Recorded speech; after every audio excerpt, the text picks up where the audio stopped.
sekarang dengan tren yang lagi ada work from home atau kerja di rumah, kita juga harus tahu kriteria seperti apa ruang kerja di rumah kita supaya nyaman, damai, tentram, damai, nyaman, aman, pokoknya comfy biar kita bisa optimal kerjanya.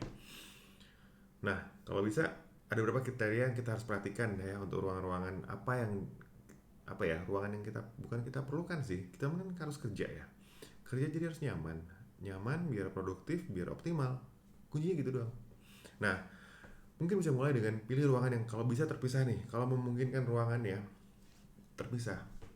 Supaya apa? Jauh dari gangguan, nggak ada distraction apapun itu, baik suara maupun hal lainnya. Usahain jauh dari ruang, misalnya dari dapur, dari TV. Kalau dari ruang TV, kenapa ntar ada yang nonton TV, nonton drama Korea or something, orang pada keganggu, pada malah jadi ikutan nonton, atau suara main PS malah ikutan main PlayStation. Atau dari dapur karena ada yang masak, entah suara masak entah wangi, malah jadinya bawaannya pengen makan lagi. Itu jangan. Kalau bisa nih ya, kedua, areanya yang sesuai dengan kebutuhan ya. Kalau emang butuh gambar-gambar besar, mungkin lebih cari ruangan yang lebih luas, lebih leluasa. Kalau emang cuma butuh satu meja kecil, laptop dengan cukup juga itu silakan. Disesuaikan dengan kebutuhan masing-masing. Cuman kalau bisa ruangannya tuh satu area. Jadi jangan sampai laptop di sini, nanti ini di ruang tamu, kertasnya di ruang itu kayaknya bakal memecah konsentrasi juga gitu. Kemudian kebutuhan kerja di rumah ini apa aja sih? Nah, ini kan yang akan beda-beda. Tapi minimal sumber listrik dong. Nggak mungkin dong kalau nggak ada listrik. Listrik buat apa? Kita nge-source laptopnya atau komputer kita. Kemudian pencahayaan. Apakah ada pencahayaan alami atau buatan? Itu juga harus diperhatikan. Kita butuh apa tidaknya. Kemudian butuh meja kerja apa enggak? Butuh kursi, tentunya harus nyaman. Karena kita akan kerja sama kayak di kantor 8 jam sehari duduk ataupun mengerjakan sesuatu.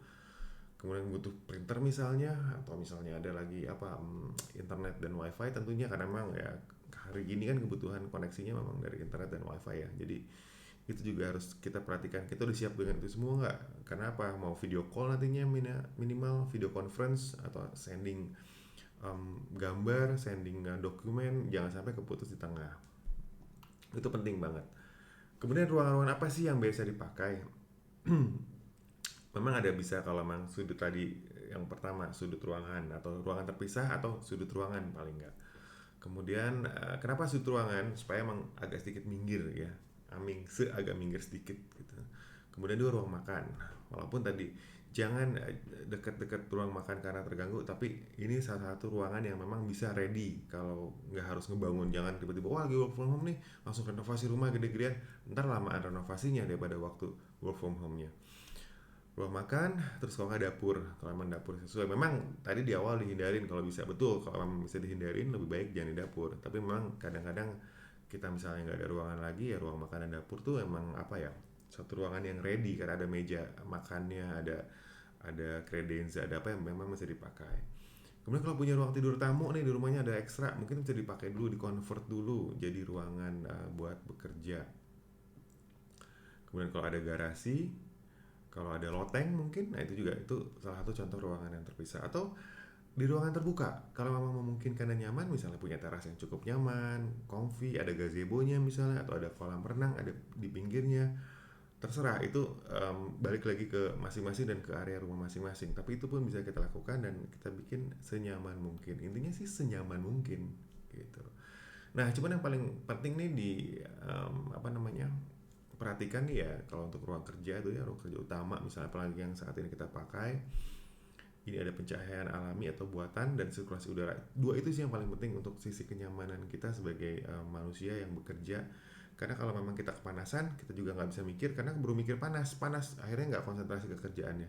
Kedinginan juga sama, mau pakai jaket malah sibuk dengan ngurusin kedinginannya. Dan kalau terlalu gelap atau terlalu terang juga nggak enak, matanya cepet lelah kalau terlalu terang.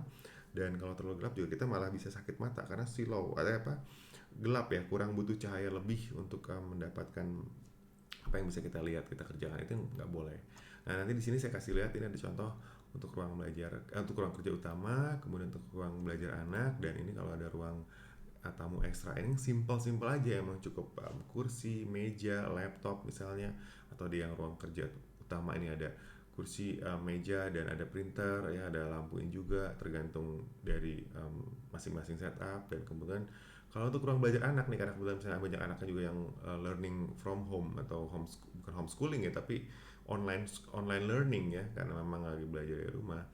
Nah, kalau saya kasih contoh nih di sini, kebetulan di rumah sendiri nih, apa istilahnya, simpelnya adalah em,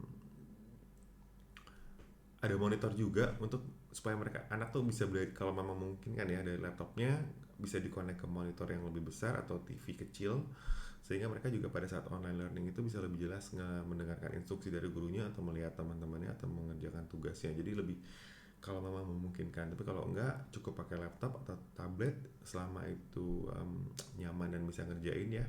Sebenarnya nggak disarankan handphone ya, karena memang kadang terlalu kecil, walaupun handphone sekarang rata-rata ya layarnya udah 6,5 inci, 6 inci besar, tapi kalau untuk sesuatu yang kayak bekerja atau belajar sebenarnya agak kurang nyaman. But again, tergantung dari masing-masing. Yang penting fungsi utamanya tercapai, yaitu bisa bekerja atau bisa belajar dari rumah.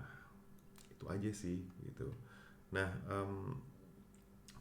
mungkin itu aja dulu kalau untuk kriterianya. Cuman yang paling diperhatikan adalah tempat-tempatnya yang dipilih yang baik, disesuaikan, karena saya nggak bisa bilang kalau memang misalnya cocoknya buat di dapur nih, oh saya di dapur, oh saya senangnya di ruang makan, saya di kamar mandi mungkin kalau ada, nggak tahu. Dan itu bebas aja, sah-sah aja. Baik lagi tergantung juga jenis pekerjaannya apa dan apa yang mau dikerjakannya gitu loh. Nggak mungkin kan kalau misalnya yang kebetulan kerjanya berkaitan dengan desain, butuh gambar-gambar besar, kertas ukuran besar, tiba-tiba kerjanya di ruangan yang sempit, tentunya tidak. Tapi kalau memang hanya sekadar mungkin pakai laptop satu cukup, itu bisa kecil. Dan minimum meja itu memang kalau enggak 60 cm ya, lebarnya 60 itu yang paling kecil, 60 dengan panjang ya mungkin 60 juga. Pokoknya kalau paling kecil banget tuh 60 kali 60 itu udah standar paling kecil untuk bisa kita menulis atau kita bisa buka satu laptop. Kalau bisa dapat meja lebih besar itu 60 kali 120 misalnya, itu udah mulai mendekat ke ideal sistemnya. Dan tinggi juga, kalau memang meja kerja atau meja belajar biasa kan dari mulai 75 80. Kalau memang tidak ada dan harus di bawah, jangan lupa mungkin diganjel ya supaya kenyamanan. Artinya ergonomis kita duduk tuh menentukan produktivitas kita. Karena kalau sakit pinggang, pegel, malah jadi encok atau apapun itulah, itu malah jadi nggak produktif kan. Yang tadi harusnya produktif, sehat, bisa menghasilkan banyak, ternyata malah jadi terganggu oleh hal-hal seperti itu. Nah, itu yang coba dihindari. Itu aja mungkin tips untuk menyiapkan apa ya, menyiapkan ruangan ya, kriteria dari ruangan atau menyiapkan tempat di mana kita mau kerja dari rumah atau belajar dari rumah. Kita usahakan senyaman mungkin, secomfy mungkin buat kitanya, dan setiap orang akan mendapatkan hal yang berbeda, karena ada yang senang duduk di bawah, ada yang senang duduk di kursi biasa, ada yang senang di sofa, ada yang pakai kursi yang tinggi. Itu beda-beda, bisa di outdoor, bisa di indoor, bisa di gudang, bisa di garasi, itu juga beda-beda. Cuman yang penting adalah pencahayaan dan sirkulasi udara yang harus diperhatikan, karena dua faktor itu juga yang akan sangat mendukung nanti kenyamanan kita bekerja, sehingga produktivitas kitanya juga nanti akan tercapai. Oke, itu aja dulu. Thank you.